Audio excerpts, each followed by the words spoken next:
Episode 8, Part 1 of an interview with Councillor Boyd. This will be a two-part presentation. Today is Part 1. So today, Marie and I are speaking with Councillor Boyd, one of Shoalhaven City Council's Ward 3 representatives. Before politics, Gillian was a science teacher in Victorian high schools, then moved into the Federal Public Service in Canberra, working on vocational education and training policy. Locally, she's chaired a community organisation delivering childcare and aged care, and was chair of the Land Management Board for the South Pacific Heathland Reserve in Ulladulla. Her path into council is a good story in itself. At the December 2021 election, Gillian ran as Labor's Liza Butler and drew just 47 personal first preference votes. Now, that's a bit common. I think we also had one of the other current councillors do the same thing recently. So in that election, that was the lowest on the ballot for that year. When Butler resigned in 2023 after winning a seat in state parliament, a countback of those same 2021 ballots elevated Gillian into the vacancy. She was sworn into council on 4 July 2023.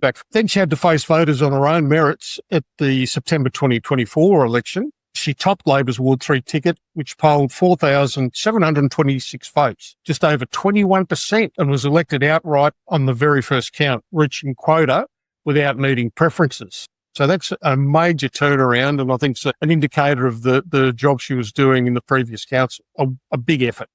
She's now in a second term, part of the council's 5-member aligned voting bloc alongside Labor councillors Crixtoladis and Norris, with independent councillor Tribe and Green councillor Killian, who herself has come back in on a countback. So, Councillor Boyd, welcome to the show. Thank you. First of all, we just need to get a few declarations of interest out of the way, and I'll start with them, go to Marie, and then we'll go to you, Gillian. So, for me, I've got to declare that I was a Labor Party member. I'm no longer a Labor Party member.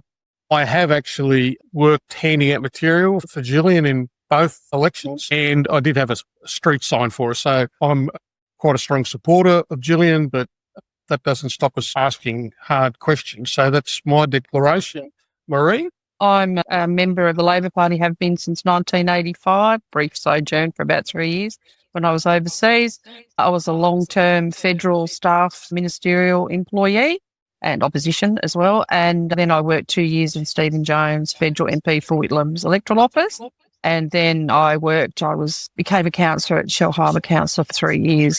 So shortened term due to COVID, and then not re-elected. Gillian? Speaking on my own views, this is my views entirely and is not the views of council. Thank you for that. Okay, so since deciding to run in Ward 3, have your views on how council actually operates changed? What's been your view of the processes and procedures in council? Yes, my biggest surprise on becoming a councillor was the extent to which the state government controls the process. Money, procedures, everything. The state government virtually manages the whole local government structure. And I guess that was a surprise to me. I thought it was more independent of the state government, and there was more independence for the local government rather than. And of course, having lived for 30 years in the ACT, where we have only one level of government, it's quite different. And I guess over time, I've got used to this, and sometimes it is dichotomous sort of government. I must say I concur with Gillian there. I too found it a little strange coming from a long-term experience as a staffer and working with the bureaucracy in Canberra, and then to encounter the mechanism and operations of council was total eye-opener to me. So yeah, totally agree. Okay. Rightio. I mean, I guess my only view on that is I first joined the Labor Party in the 1970s when the Senate wasn't the most popular thing in Labor circles. But I've changed my mind, and I'm actually quite pleased that the councils are, if you like, an arm of, they're integrated into the state government. They're a tool of the state government, if you like. You've got local representative for the council, but the state government owns it. I think that's a good thing. Okay. So you said being a councillor is a constant battle to feel relevant and effective. And I think I drew that from the minutes or somewhere I picked that quote up. So if it's not right, tell me. What's the hardest part that people don't see about being a councillor? I guess it is that dichotomy and the fact that the state controls just about everything. Council doesn't have the freedom to do a lot of things that its residents or ratepayers believe they have, especially in control of the purse strings and the reporting, for instance. The extent of the reporting that has to go to the state government from the council is huge. It requires people, it requires a lot of data and continual scrutiny of the state government, of each council's finances. But without them supplying sufficient cash to keep the organisation running smoothly and meeting the needs of its residents. And I don't think residents really understand that. And how should they? How could they? It's just so complex. That's right. But it's unseen.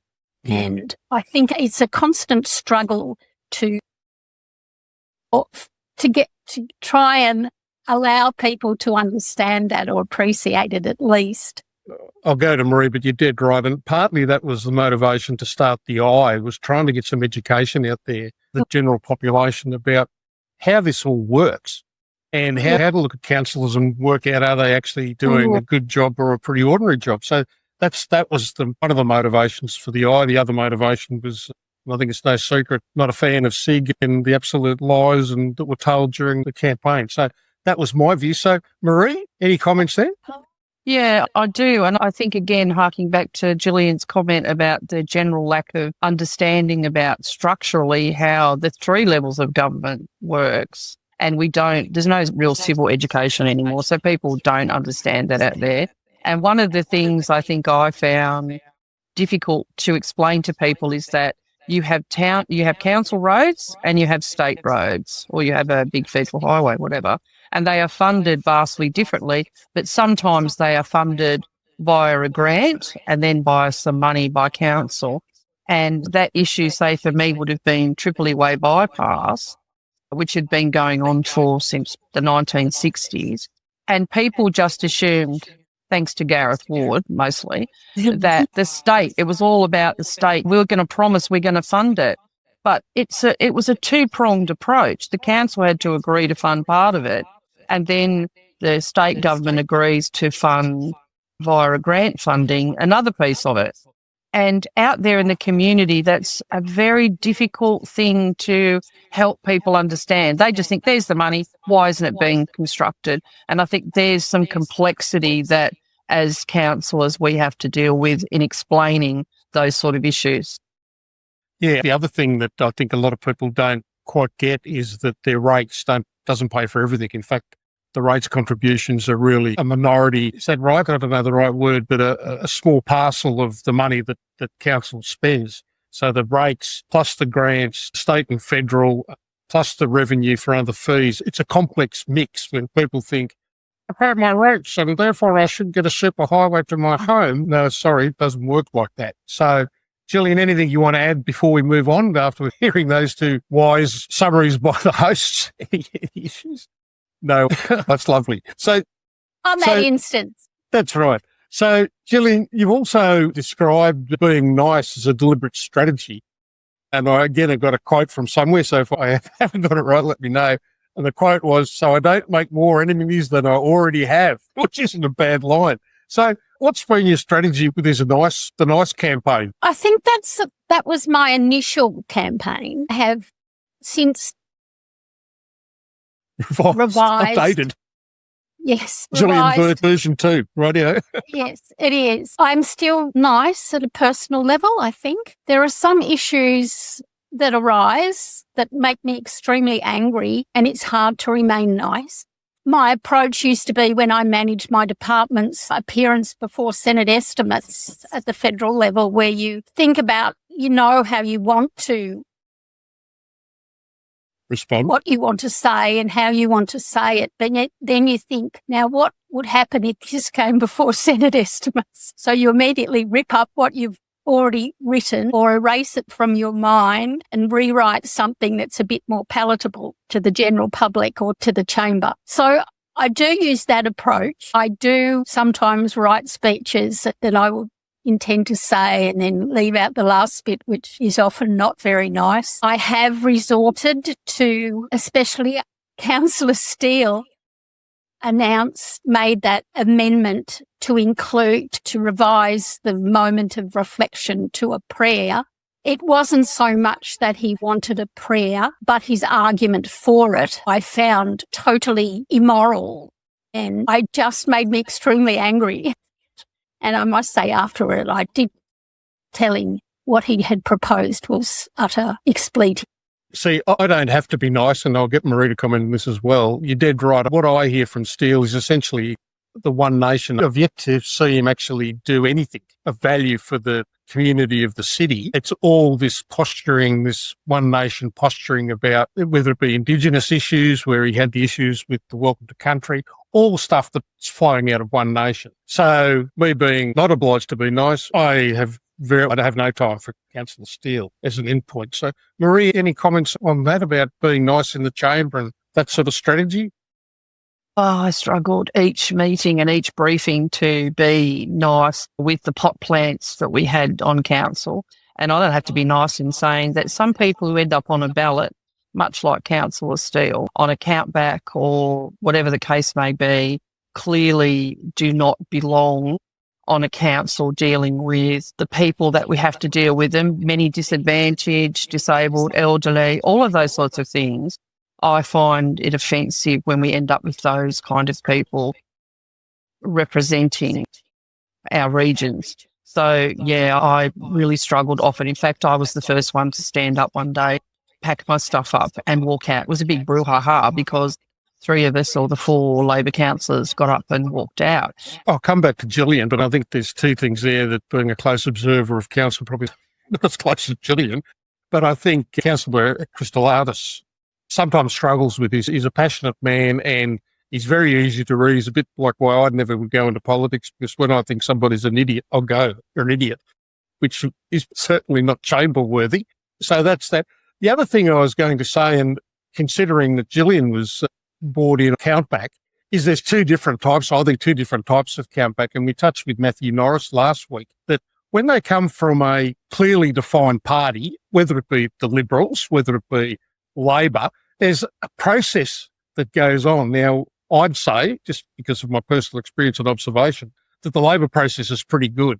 The people you get put on a ballot paper, you have done some background checking and you go, these people could really do the job. Whereas if you're an independent, you get, my personal opinion, which is my personal opinion, is that you had Kemp and Steele on there to attract a particular type of voter. And those particular type of voters, in my view, were the conspiratorial, far-right, One Nation-y types who really hated the Greens and Labor and thought, we'll go for this lot. So that's, again, my personal opinion. Gillian, any sort of summing up issues there or what we've said that you feel that you want to comment on? I do agree that the approach of a political party is more rigorous. There are certain benchmarks you need to reach. The Shoalhaven Independence Group Party does not appear to have those sort of benchmarks. They may have, but it's not apparent. I was elected on a countback, so I have to be careful. But I'd also like to add that Liza Butler came late to our team and I gave up my number 1 position to Liza because I could see in Liza that she was a sparkling candidate, much more sparkling than me. I'm not sure about that, Gillian. You're a sparkler. I was confident that I could do a very good job, but I was also confident that Liza had a different way of attracting people. My way of attracting people is working hard and making connections between people. It's a bit more low key and in the background. Hers is out there. Yeah. She's out there in your face and she's terrific. She's wonderful. There are different reasons. And Debbie Killian was elected on a countback as well because no one else, she was the only one left standing. Extremely competent as well. Very pleased to see. So it had. So countbacks It's the way things are. If you look at the mess Kiama is in at the moment with not being able to do a count back for their replacement, a councillor who's resigned, that's the alternative, that you go to an election. And the outcome of an election could be even worse. That's right. You don't know what they've done. No. Marie, any comments? I just wanted to say, and Gillian will relate too, that the difficulty when you go into a campaign is you often have a campaign leader, someone who's geeing you up and runs the campaign in a Labor sense anyway, and often in a Liberal sense. So you often have a team behind you, but there is a downside in that too, because sometimes you may not get to choose who's on a ticket, for instance. If they want 3 or 4 people, you might not terribly be well acquainted with someone who's on your ticket. Or so whilst it's good that we have all the support and all the backing and all that, when it comes down to the time of the campaign, it's still you delivering to your community with your belief system. And I think that's important. People need to understand that mechanics. And it was raised last week quite properly by Councillor Norris that there's no ability to caucus. So even though you're Labor Party members, and we spoke about it being a sort of core set of Labor beliefs, which you just watch National Conference or something, you'll see that's a bit interesting.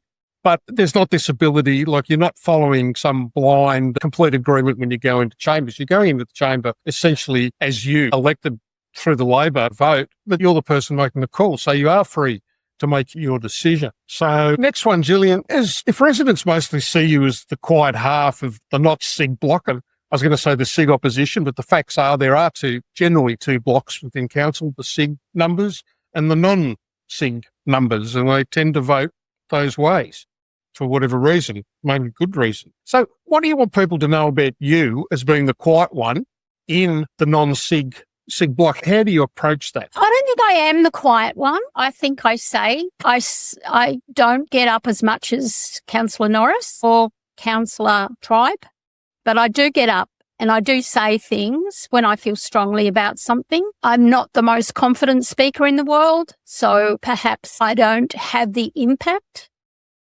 I am quite brief in what I say. I have learnt from Councillor Proudfoot that one can talk too much and one can work. Yeah. And that's the council chamber. That's just one part of working on the council. We go to a lot of CCBs, community consultative bodies, which are now accredited community forums. I attend a lot of those. I think you'll find if you talk to the people who go to those, they know who I am. They know I support them in what they're doing in their communities. There's probably a couple one anyway, or two, where I perhaps am not as popular as Councillor Kemp and Councillor Steele would be. Mostly people appreciate me being at these at accredited community forum meetings and supporting the people in what they do. For instance, at the Bay and Basin, which is called the Basin Villages Forum, we had last Monday night a big discussion about the Sanctuary Point Library, where they had representatives from different organisations across Bay and Basin area talking about the library and what it meant to them and what not having it meant to them. And they are very supportive of the approach that we have taken over that library, because our library supports our approach to that library. When I say our, the non-SIG councillors' approach to that library accords with the community's approach.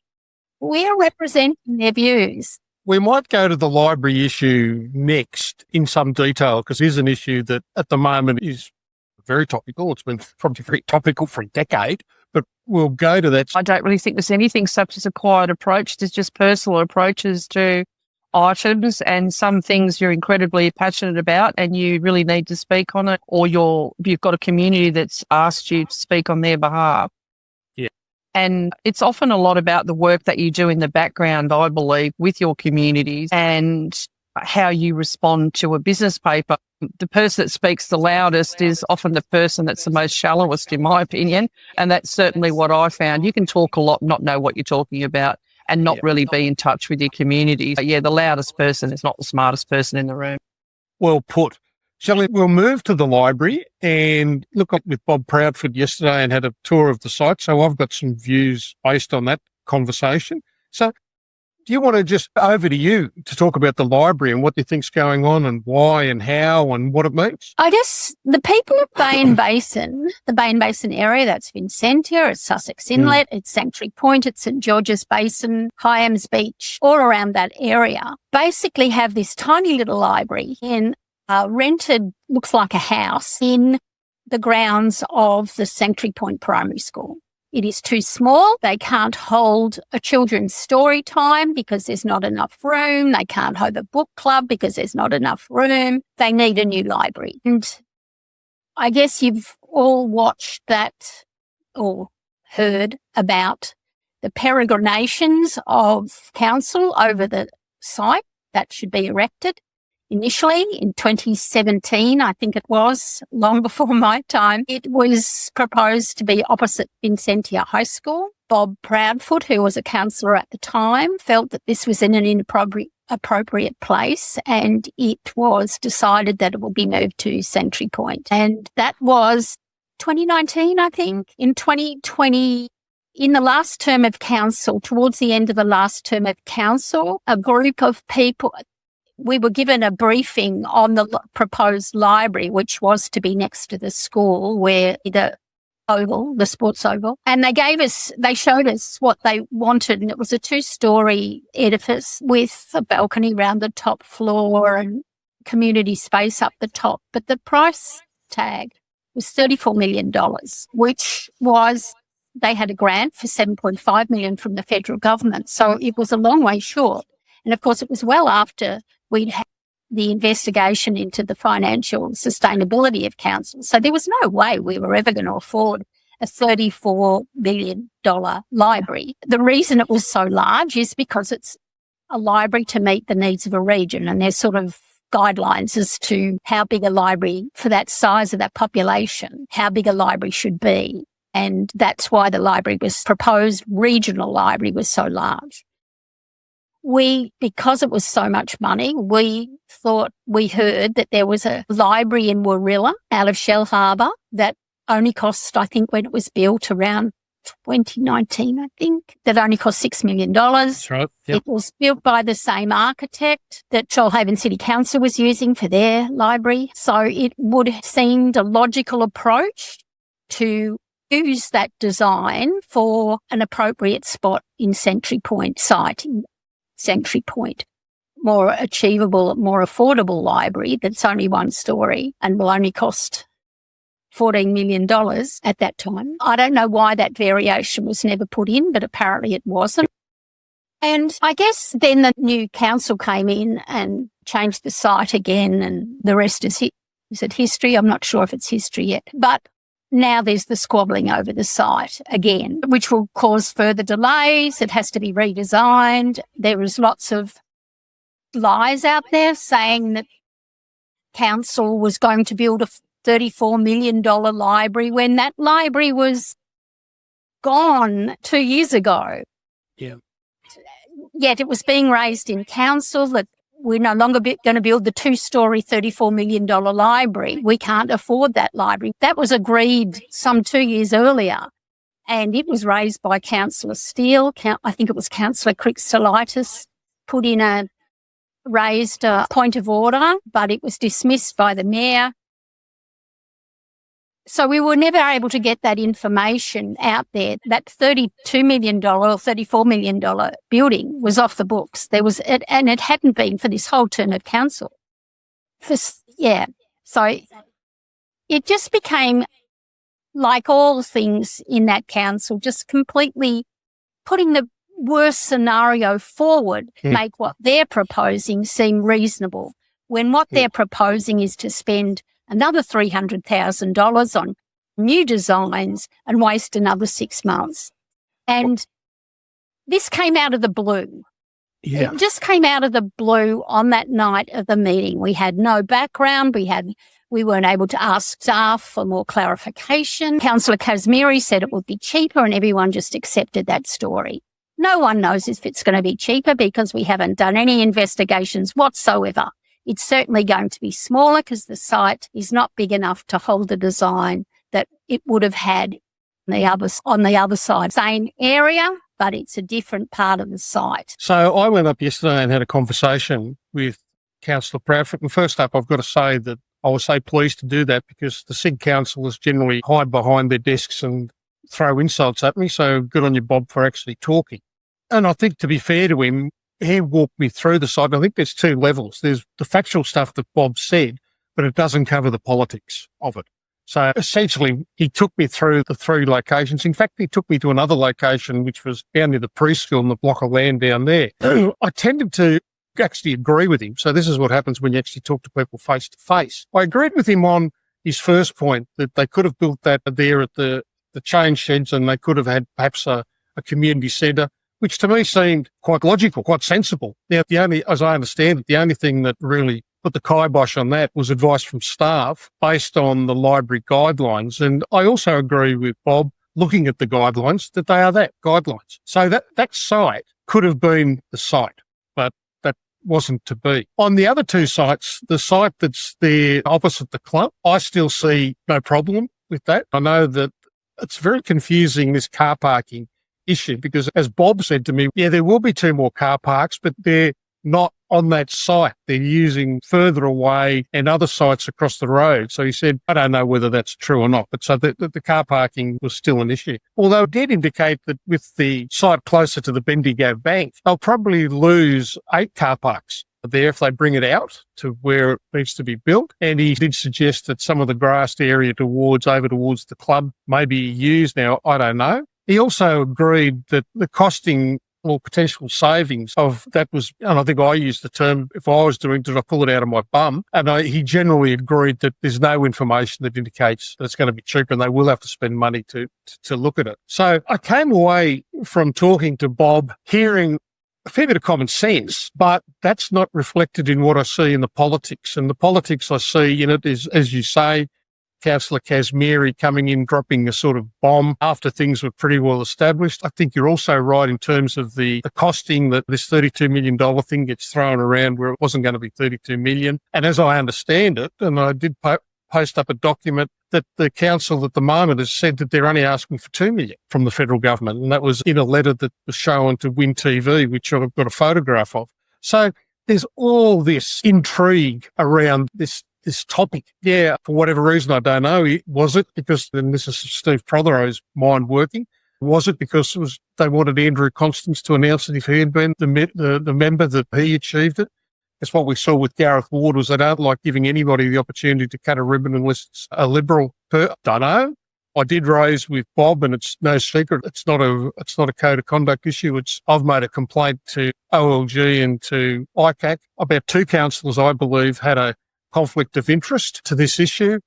In talking to Bob, we debated conflict of interest issues, and my point to Bob was he clearly had a conflict of interest. The club's across the road, the car park's overflow car park. His interpretation of what a conflict of interest to me doesn't accord with the ICAC guidelines and the OLG guidelines. I've provided him with information and suggestion to him. You may want to have a look at those issues, and it's not for me to determine whether he had a code of conflict issue. But to me, it stands out like the proverbial, you know what, that in fact, he did have a conflict of interest and he shouldn't have voted in the debate. And I also suggest one other councillor has a conflict and he shouldn't have debated. But that's now for ICAC and the OLG to look at if they choose to look at that. So the proposal to have it combined with the community centre and the changing rooms and all that involved going on Education Department land, and I think it overlapped with land that belonged to the Department of Education.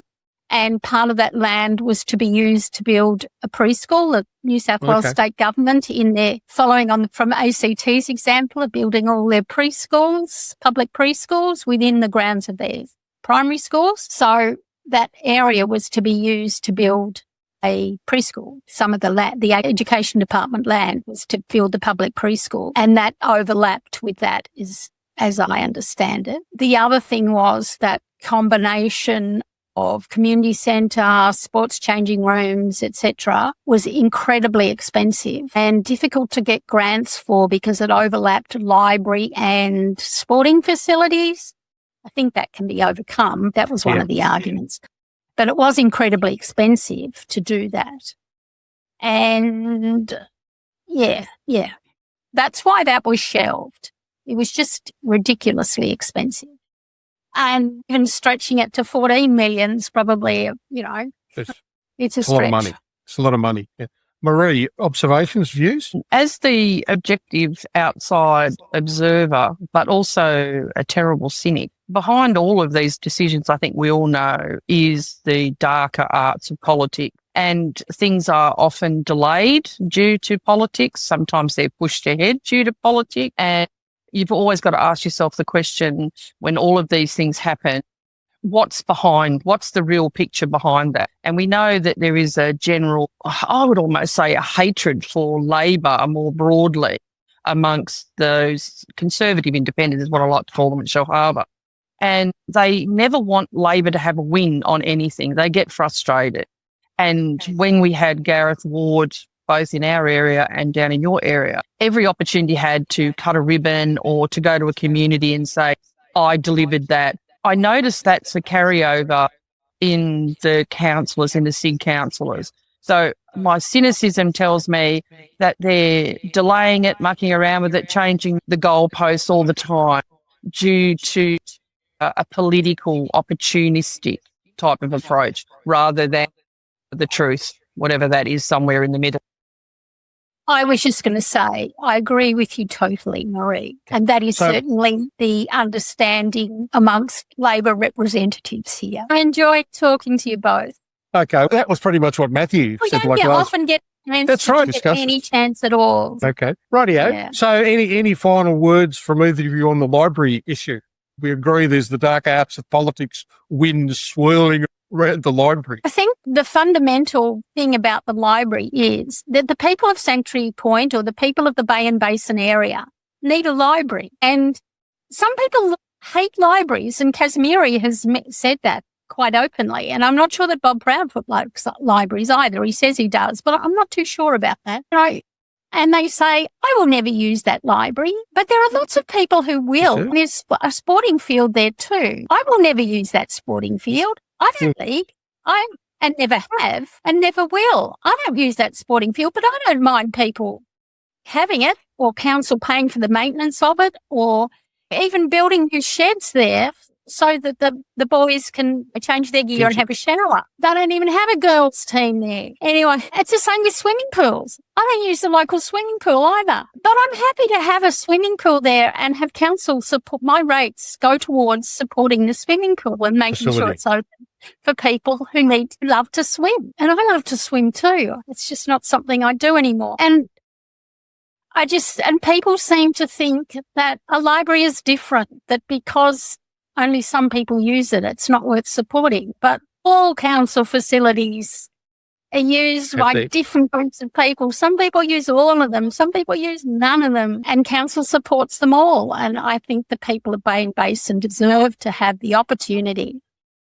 to use a library, a lovely library that welcomes them and provides the services that modern libraries provide. Making such a passionate point for me, one of my major frustrations was the amount of money that goes to sporting ventures versus things like arts and culture and library. A lot of the grant funding, and that goes state, federal funding, are highly focused on sporting fields and amenities. I 100% agree with that. We're a growing region here with lots of young families coming in, but it should be equally weighted to people who enjoy reading, dancing, singing, going to choir, going to theatre, whatever that is. But there seems to be a dislike for arts funding. And it was really highlighted at the last Shoalhaven Council meeting where one councillor literally said that arts funding should be cancelled because sports venues and